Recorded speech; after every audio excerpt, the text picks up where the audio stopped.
ನಮಸ್ತೆ ವೀಕ್ಷಕರೇ, ನಿತ್ಯ ಧ್ವನಿಗೆ ಸ್ವಾಗತ ಸುಸ್ವಾಗತ. ವೀಕ್ಷಕರೇ, ನಾವು ಹಿಂದಿನ ವಿಡಿಯೋದಲ್ಲಿ ಶ್ರೀ ರಾಮಲಿಂಗೇಶ್ವರ ದೇವಸ್ಥಾನ, ಉತ್ತರ ಕನ್ನಡ ಜಿಲ್ಲೆ, ಮುಂಡಗೋಡ್ ತಾಲೂಕು, ಬೆಡ್ಸ್ಗಾಂವ್ ಗ್ರಾಮ, ಈ ದೇವಾಲಯದ ಬಗ್ಗೆ ಸಂಪೂರ್ಣವಾದಂತಹ ಮಾಹಿತಿ ನೀಡಿದ್ದೆವು. ಇವತ್ತಿನ ವಿಡಿಯೋದಲ್ಲಿ ನಾವು ಅದೇ ದೇವಾಲಯದ ಮುಂದುವರಿದ ಭಾಗವನ್ನು ನಾವು ತೋರಿಸ್ತಾ ಇದ್ದೇವೆ. ಹಾಗೆ ಅದೇ ದೇವಾಲಯದ ವ್ಯಾಪ್ತಿಗೆ ಒಳಪಡುವಂತಹ ಕೆಲವೊಂದಿಷ್ಟು ದೇವಾಲಯದ ಬಗ್ಗೆ ಸಂಪೂರ್ಣ ಮಾಹಿತಿಯನ್ನು ನಿಮ್ಮ ಮುಂದೆ ಇಡಲಿದ್ದೇವೆ. ಈ ವಿಡಿಯೋವನ್ನು ಸಂಪೂರ್ಣವಾಗಿ ನೋಡಿ ಹಾಗೂ ಲೈಕ್ ಮಾಡಿ, ಕಮೆಂಟ್ ಮಾಡಿ, ಸಬ್ಸ್ಕ್ರೈಬ್ ಮಾಡಿಕೊಳ್ಳಿ. ವೀಕ್ಷಕರೇ, ಈಗ ನಾವು ಹೋಗುತ್ತಿರುವಂತಹ ದೇವಾಲಯ ಶ್ರೀ ಪರಮೇಶ್ವರ ದೇವಾಲಯ. ಈ ದೇವಾಲಯ ಶ್ರೀ ರಾಮಲಿಂಗೇಶ್ವರ ದೇವಾಲಯದ ವ್ಯಾಪ್ತಿಗೆ ಒಳಪಡುತ್ತದೆ. ಹಾಗೆ ಈ ದೇವಾಲಯ ಕೂಡ ಹಾಗೆ ನಿಮಗೆ ಹೊರಗಡೆಯಿಂದ ನೋಡಬಹುದು ಹೇಗೆ ಕಾಣಿಸ್ತಾ ಇದೆ ಅನ್ನುವಂಥದ್ದು. ಕೆಂಪು ಕಲ್ಲು ಹಾಗೂ ಮಣ್ಣಿನಿಂದ ಹೊರಗಡೆಯಿಂದ ಇದನ್ನು ಮುಚ್ಚಿದ್ದಾರೆ. ಹಾಗೆ ದೇವಾಲಯದ ಒಳಗಡೆ ತುಂಬ ಅದ್ಭುತವಾಗಿ ಹಾಗೂ ಸುಂದರವಾಗಿದೆ. ನಾವೀಗ ದೇವಾಲಯದ ಒಳಗೆ ಪ್ರವೇಶ ಮಾಡ್ತಾ ಇದ್ದೇವೆ. ನೋಡಬಹುದು ಎಷ್ಟು ಸುಂದರವಾಗಿದೆ ಅನ್ನುವಂಥದ್ದು. ಇದು ಪ್ರಾಚೀನವಾಗಿರುವಂತಹ ಸಾವಿರಾರು ವರ್ಷ ಇತಿಹಾಸ ಇರುವಂತಹ ದೇವಾಲಯಗಳಾಗಿದೆ ವೀಕ್ಷಕರೇ. ನೋಡಿ, ಇಲ್ಲಿನ ಕೆತ್ತನೆಗಳು, ಶಿಲ್ಪಕಲೆಗಳು ಎಲ್ಲವೂ ಕೂಡ ಒಂದೊಂದು ಇತಿಹಾಸವನ್ನು ನಮಗೆ ಹೇಳ್ತದೆ.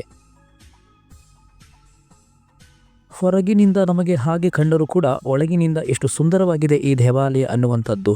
ಸಾವಿರಾರು ವರ್ಷಗಳ ಕಳೆದರೂ ಕೂಡ ಈ ದೇವಾಲಯ ಇನ್ನೂ ಕೂಡ ಎಷ್ಟು ಸುಂದರವಾಗಿದೆ, ಹೇಗೆ ಇದೆ ಅನ್ನುವಂಥದ್ದು ನೋಡಬಹುದು. ಇದೇ ಶ್ರೀ ಪರಮೇಶ್ವರ ದೇವರು. ನೋಡ್ಬೋದು ವೀಕ್ಷಕರೇ, ಈ ದೇವಾಲಯ ಎಷ್ಟೊಂದು ಸುಂದರವಾಗಿದೆ ಅನ್ನುವಂಥದ್ದು. ಹಾಗೆ ಈ ದೇವಾಲಯದಲ್ಲಿ ಬಹಳಷ್ಟು ವಿಶೇಷಗಳಿವೆ. ಅದು ಏನು ಅನ್ನೋದನ್ನು ನಾವೀಗ ನೋಡೋಣ. ಸುತ್ತಲೂ ನೋಡಿ, ಕೆಂಪು ಕಲ್ಲಿನಿಂದ ಈ ದೇವಾಲಯಗಳನ್ನು ನಿರ್ಮಿಸಲಾಗಿದೆ. ಹಾಗೆ ಒಳಗಿರುವಂತಹ ಪ್ರತಿಯೊಂದು ಕೆತ್ತನೆಗಳು ಕೂಡ ಸಾವಿರಾರು ವರ್ಷಗಳ ಇತಿಹಾಸವನ್ನು ನಮಗೆ ಹೇಳುತ್ತದೆ. ನೋಡಬಹುದು, ಇದು ಶ್ರೀ ಮಹಿಷೀಮರ್ದಿನಿ ವಿಗ್ರಹ. ಹಾಗೆ ಇದರ ಪಕ್ಕದಲ್ಲಿ ಇರುವಂಥದ್ದು ಮಹಾವಿಷ್ಣು ದೇವರ ವಿಗ್ರಹ.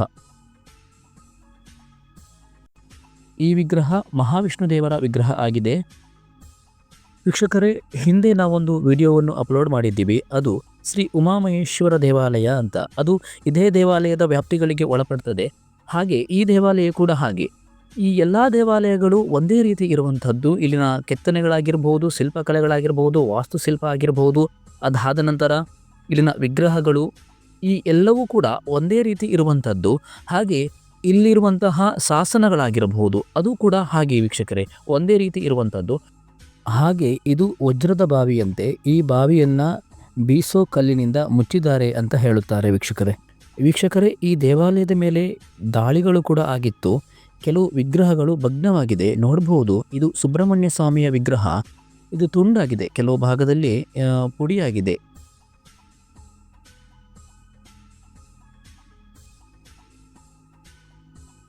ಅನೇಕ ವಿಗ್ರಹಗಳು ಇಲ್ಲಿ ಭಗ್ನವಾಗಿರುವಂಥದ್ದು ಕಾಣ್ತಾ ಇದೆ ವೀಕ್ಷಕರೇ.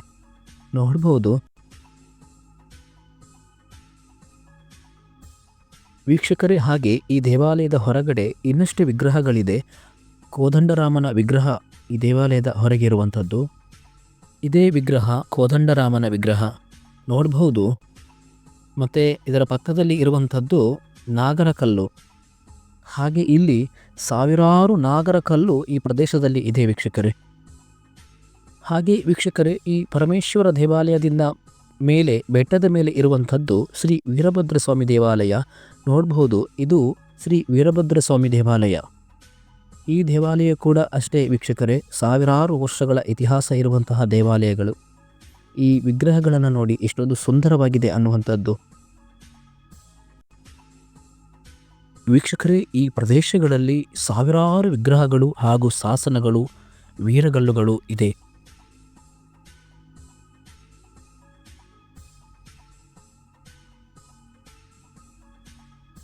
ವೀಕ್ಷಕರೇ, ಹಾಗೆ ಈ ಪ್ರದೇಶದಲ್ಲಿರುವಂತಹ ಇನ್ನೊಂದು ದೇವಾಲಯ, ಅದು ಶ್ರೀ ಆಂಜನೇಯ ಸ್ವಾಮಿ ದೇವಾಲಯ.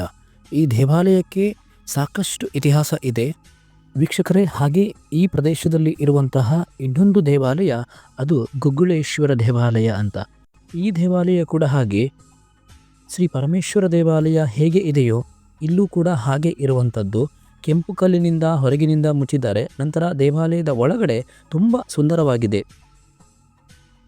ನೋಡಬಹುದು ವೀಕ್ಷಕರೇ, ಈಗ ನಾವು ಈ ದೇವಾಲಯದ ಒಳಗೆ ಪ್ರವೇಶ ಮಾಡೋಣ. ದೇವಾಲಯದ ಒಳಗೆ ಹೇಗಿದೆ, ಇಲ್ಲಿನ ಸ್ಥಿತಿಗತಿಗಳೇನು ಅನ್ನೋದನ್ನು ನೋಡೋಣ.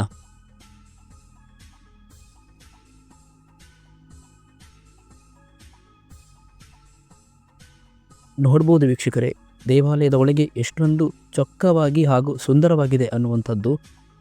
ಸಾವಿರಾರು ವರ್ಷಗಳಿಂದ ಈ ದೇವಾಲಯ ಹೀಗೆ ಇರುವಂಥದ್ದು ವೀಕ್ಷಕರೇ. ಆದರೆ ಈಗ ನಮ್ಮ ಕರ್ತವ್ಯ ಏನು ಅಂದರೆ ಈ ದೇವಾಲಯಗಳನ್ನು ಸಂಪೂರ್ಣವಾಗಿ ಜೀರ್ಣೋದ್ಧಾರ ಮಾಡುವಂಥದ್ದು, ಹಾಗೆ ಇಲ್ಲಿರುವಂತಹ ವಿಗ್ರಹಗಳನ್ನು, ನಮ್ಮ ಪ್ರಾಚೀನ ಶಿಲ್ಪಕಲೆ ಹಾಗೂ ಕೆತ್ತನೆಗಳನ್ನು ಸಂರಕ್ಷಣೆ ಮಾಡುವಂಥದ್ದು. ಶ್ರೀ ಪರಮೇಶ್ವರ ದೇವಾಲಯದಲ್ಲೂ ಕೂಡ ಹಾಗೆ ಇದೇ ರೀತಿಯ ವಿಗ್ರಹಗಳು ಇರುವಂಥದ್ದು. ಇಲ್ಲಿಯೂ ಕೂಡ ಅದೇ ರೀತಿಯ ವಿಗ್ರಹಗಳು ಇದೆ ವೀಕ್ಷಕರೇ. ನೋಡಬಹುದು ವೀಕ್ಷಕರೇ, ಇಲ್ಲಿ ಇರುವಂತಹ ಪ್ರತಿಯೊಂದು ವಿಗ್ರಹಗಳು, ಕೆತ್ತನೆಗಳು ಕೂಡ ಶ್ರೀ ಪರಮೇಶ್ವರ ದೇವಾಲಯದಲ್ಲಿ ಇದ್ದ ಹಾಗೆ ಇದೆ. ಹಾಗೆ ಈ ದೇವಾಲಯದಲ್ಲಿ ಇನ್ನು ಬಹಳಷ್ಟು ವಿಶೇಷಗಳಿದೆ. ನೋಡಬಹುದು ಹೇಗೆ ಇದೆ ಪ್ರಾಚೀನ ಕೆತ್ತನೆಗಳು ಅನ್ನುವಂಥದ್ದು.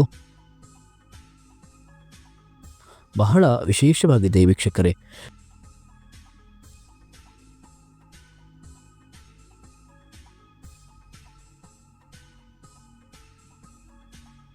ವೀಕ್ಷಕರೇ, ಇದೇ ಶ್ರೀ ಗುಗ್ಗುಳೇಶ್ವರ ದೇವರು. ಸ್ಥಳೀಯರು ಹೇಳುವ ಪ್ರಕಾರ ಈ ದೇವಾಲಯದ ಮೇಲೆ ಹಿಂದೆ ಕೆಲವು ದಾಳಿಗಳು ಆಗಿತ್ತು. ಆ ದಾಳಿಗಳಿಂದ ದೇವಸ್ಥಾನವನ್ನು ಸಂರಕ್ಷಣೆ ಮಾಡಲು ಸ್ಥಳೀಯರು ಕೆಂಪು ಕಲ್ಲಿನಿಂದ ಈ ದೇವಾಲಯವನ್ನು ಸಂಪೂರ್ಣವಾಗಿ ಮುಚ್ಚಿ ದೇವಾಲಯವನ್ನು ಸಂರಕ್ಷಣೆ ಮಾಡುತ್ತಾರೆ ಹಾಗೂ ರಕ್ಷಣೆ ಮಾಡುತ್ತಾರೆ ಎಂದು ಹೇಳುತ್ತಾರೆ. ನಂತರ ಕೆಲವು ವರ್ಷಗಳು ಕಳೆದ ನಂತರ ಈ ದೇವಾಲಯ ಅದೇ ಸ್ಥಿತಿಯಲ್ಲಿ ಇರುವಂಥದ್ದು ವೀಕ್ಷಕರೇ.